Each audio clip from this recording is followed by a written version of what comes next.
السلام عليكم، مرحبا بكم في قناه ريسيطاس لولو وصفات لولو. كنتمنى الفيديو يلقاكم بخير وعلى خير.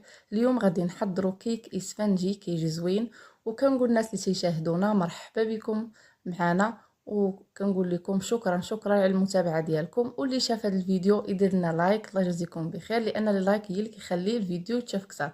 على بركه الله. المقادير غادي نستخدموا 125 ديال السكر. هاد المكونات كلها اللي غنذكر معكم غتكون بدرجه حراره المطبخ.